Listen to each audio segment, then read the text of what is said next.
Hello, it's Molly Reamer with Bridges Grove and 30 Days of Goddess, and this is a brief flip-through video of my pocket-sized prayer book for April.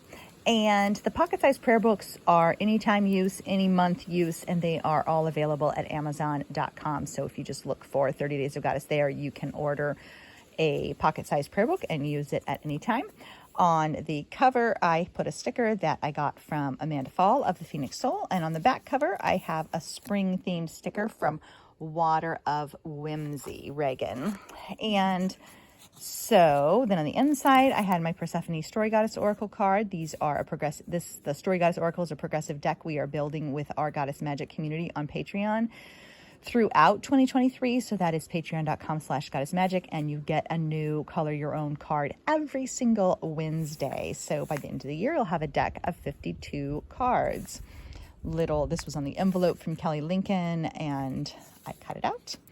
And then on the inside, I went ahead and put one of our 30 Days of Goddess business cards, and then the mini snapshot cards from 30 Days of Goddess's practice. If you go to 30daysofgoddess.com, there's monthly snapshot cards for each month.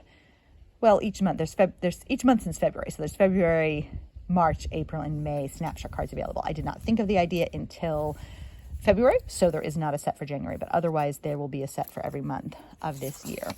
And then here's the color version of the Persephone card.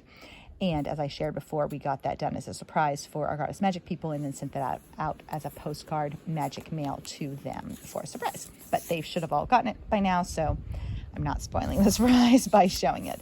That's from Kelly Lincoln of Dancing Goddesses as well.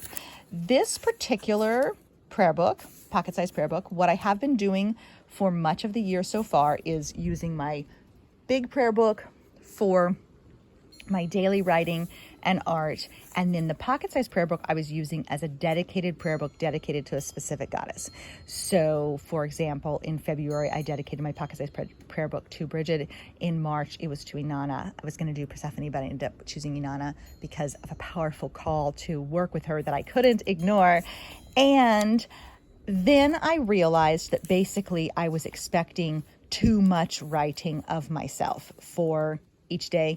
It was starting to feel kind of a chore, and the last thing that 30 Days of Goddess should ever feel like is a chore. Yes, it's a promise that you're keeping to the sacred and to yourself, and there's a powerful magic that comes from keeping your promise. And so sometimes that can mean doing it when you don't really feel like it if you don't want to, because it's part of keeping the promise and the power of showing up. And usually you discover that as you keep your promise, you actually it feels really good to keep your promise. Even if you don't technically feel like it on a day, it then feels good. However, if it starts to feel like a chore, remember, this is not a practice that's supposed to box you in or control you or make you feel like you have to do something.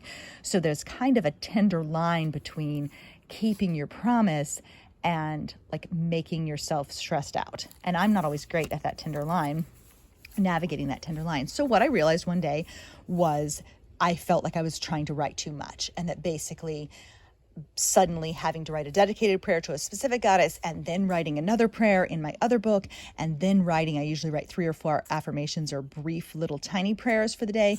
So essentially I was expecting myself to do at minimum like 5 pieces of writing every morning, and it was starting to feel like a lot, and I realized I was starting to feel kind of weighed down by it instead of liberated by it. This is a liberating practice, not a weighty practice. And so when I recognized that, I thought, you know what, I'm taking May off from the dedicated mini prayer book, I'm taking May off from the mini prayer book at all. I've got my big one for May, but I'm not doing a pocket-sized one for May. For April, I decided I was going to take the month off from doing the dedicating it to a specific goddess. And so I just used it. I did not actually do any new pieces of writing in this particular prayer book. As you can also see, I decided not to write my mood in there because I already do it in the larger prayer book, and I decided I didn't want to replicate it. I did really very much enjoy doing the simple format like that. There's something so satisfying about just putting your little daily graphic in, putting your little word in, and then just doing a simple other piece. It's very rewarding, and it's a simple art practice. And I didn't write anything new in it, so that's different than how I often approach the pocket-sized prayer books, and it felt really liberating and enjoyable. So I had fun doing that. So primarily I used the graphics. I create those graphics I share them on social media every day as a little point of connection. But these are from Effie Wild of Moonshine. And I did put my mood in there. I make the graphics, I post them on social media every day, and then the Goddess Magic community on Patreon, patreon.com/goddessmagic, gets the full set in advance so that they can use them like this. So then I get them printed at Staples in full color, cut them all up, and then have them for each day. And I really find that rewarding and nourishing.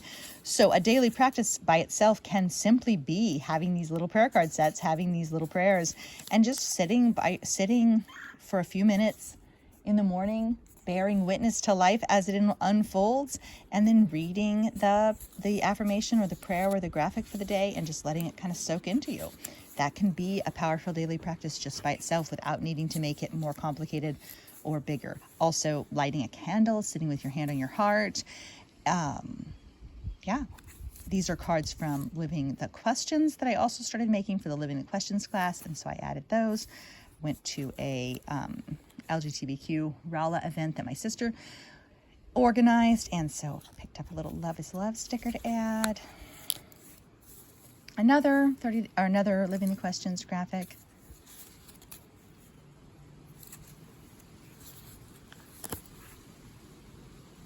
So my point being is that the little graphics themselves can actually form a fulfilling point of connection and a small, manageable, bite-sized daily practice. No need to be big or complicated. Keep it simple, keep it sacred, keep it small, keep it nourishing. And then on days when you want to do more, but your original commitment should be to something that fits your life. And I made a bookmark with, I just loved this Water of Whimsy sticker. Is that not so wonderful? I just love it. So I wanted to make sure to use that as a bookmark, and then Center is my word of the year, so I had this card from Effie that I used there. This pocket does have some things in it. I can't get it out one-handed, but there is some things in the pocket about daily practice in there as reminders, so I love that bookmark. And then this one was from Kelly Lincoln. And then I got to the end. You have some blank pages at the end, so I filled it up with extra stuff that I had around. That's from Moonshine. And then the other Persephone card. Persephone is the only goddess I have two versions of the Story Goddess Oracle card for, so she's in the back as a bookend.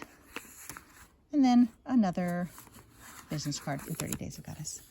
Oh, I should have stuck something here, but I didn't. And guess what? I'm moving on, because that is part of a liberating practice, is that you don't let yourself feel caught up with being behind or doing it the right way. You do what you can with where you are, and create a practice that fits your life as it really is, rather than arguing with reality and trying to have your life be dramatically different. I think daily practice can change your life. I think daily practice has changed my life. I think 30 Days of Goddess has changed a lot of people's lives. It's changed my life profoundly and deeply. So daily practice can change your life, but rather than expecting your whole life to change overnight and suddenly you're able to, perform a 3-hour-long ritual every day. Sometimes I joke that if I did every practice and every piece of self-care I wanted to do every day, I would never be doing anything else except for spiritual practices and self-care. And I have 4 kids and a business, and sometimes I do have to do other things, and that's okay. So 30 Days of Goddess is all about making a space for the sacred and for yourself in your very own life, and for creating nourishing and sustainable daily practices that fit your life as it is, which then creates kind of incremental and magical change as you continue to keep your promise, and you have that self-trust that builds and grows, and you have that magic that builds and grows from keeping your own promise. So remember, you can go to 30daysofgoddess.com to check out all the resources and print all the printables. Everything is ready for May there, and you can pretty much jump right in and start whenever. So thanks for being here. Bye-bye.